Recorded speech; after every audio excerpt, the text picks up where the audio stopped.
علیکم، دس از می عائشہ نذیر اور آپ دیکھ رہے ہیں میرا digital YouTube channel. So let start this video for editorial discussion. Today the topic is safer work place. ایسے ملک میں جہاں انڈسٹری اور جو کام کرنے کی جگہ ہو وہاں پہ حادثات عام ہیں. ٹیکسٹائل اور گارمنٹس کی صنعت میں صحت اور حفاظت کے بین الاقوامی معاہدے پر دستخط کرنے والوں کی طرف سے پاکستان ایکارڈ پر حالیہ دستخط ایک ترقی پسند قدم ہے جہاں کارکنوں کی فلاح و بہبود کا تعلق ہے.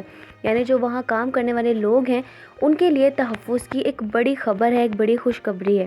یہ ایک ملٹی نیشنل انسٹرومنٹ ہے جس پر دنیا کی نامور 200 سے زیادہ برانڈز نے اور عالمی یونین نے دستخط کیے ہیں. اور یہ جو ایک انسٹرومنٹ ہے یہ 2013 میں بنگلہ دیش میں رانا پلازا کا ایک حادثہ ہوا تھا، اس کے بعد بنایا گیا ہے.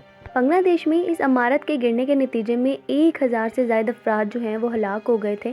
اور اس ثانیے کے بعد عالمی جو برانڈز تھے جنہوں نے بنگلہ دیش سے مواد حاصل کرنا تھا، مٹیریل لینا تھا، ٹریڈ یونینز کے ساتھ مل کر ایک فریم ورک بنانے کے لیے وہ سب اکٹھے ہوئے، جس سے جو کام کرنے والی جگہ ہے وہاں پہ کام کرنے والے لوگوں کے لیے جو تحفظ ہے، جو حفاظت ہے، اس کو بہتر بنایا جا سکے.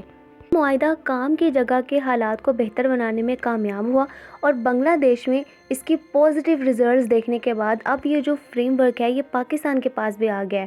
نیا معاہدہ جو ہے وہ ٹیکسٹائل اور گارمنٹس کے شعبے پر کام کرنے کی جو توجہ ہے وہ حاصل کر رہا ہے.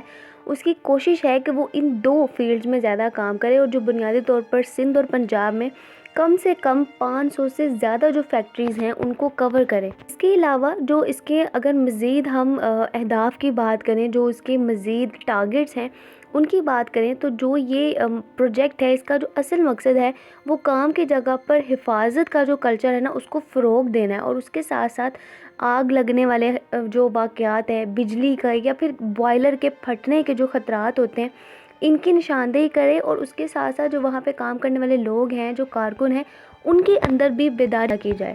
اس سال منصوبے میں ایک بات یہ بھی اچھی رکھی گئی ہے کہ اس میں ایک جو ایج ہے وہ ورکرز کو دیا گیا ہے کہ وہ پرسنلی جو ہے اگر انہیں کوئی شکایت ہے یا اگر وہ فیل کر رہے ہیں کہ ان کی حفاظت سے ریلیٹڈ جو اصول بنائے گئے ہیں اس میں کوئی خلاف ورزی ہو رہی ہے تو وہ بائی سیلف شکایات درج کر سکتے ہیں. اس کے علاوہ جو مقامی مزدور ہیں جب ان کے سامنے یہ پروجیکٹ رکھا گیا ہے تو انہوں نے اس پاکستان ایکارڈ کو کام کرنے کی جگہ کی حفاظت کو بہتر بنانے کی جانب ایک بہت بڑا قدم قرار دیا ہے.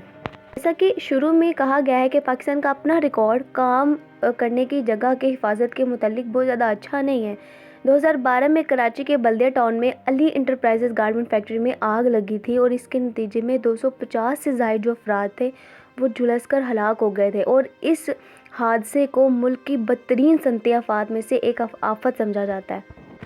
تاہم جو لیتھل انسیڈنٹس ہوتے ہیں وہ کثرت سے رونما ہوتے ہیں. جیسے کہ اکثر سننے میں آتا ہے کہ جی بوائلر پھٹنے سے آگ لگ گئی ہے. اس کے علاوہ جو کیمیکلز تھے وہ سٹور کیے ہوئے تھے کسی فیکٹری میں، اس کے اندر خطرناک طریقے سے آگ بھڑک گئی ہے یا شارٹ سرکٹ ہو گیا ہے، اور اس طرح کے دیگر خطرناک خطرات شامل ہیں. اسی لیے امید کی جاتی ہے کہ یہ جو معاہدہ ہے وہ ٹیکسٹائل اور گارمنٹس کے علاوہ دیگر صنعتوں کو کام کی جگہ کی حفاظت کو بہتر بنانے کے لیے حوصلہ افزائی کرے گا. اب تک کی بات کی جائے تو اس طرح کے جتنے بھی معاہدے ہیں وہ ہمارے ملک میں یا تو مقامی یا پھر غیر ملکی کارکنوں نے کیے ہیں. تو ریاست کو کارکنوں کی صحت اور حفاظت کے ضوابط کو یقینی بنانے کے لیے خود سے زیادہ دلچسپی لینے کی ضرورت ہے. So this is all about today. So see you in the next video. Till then اللہ حافظ.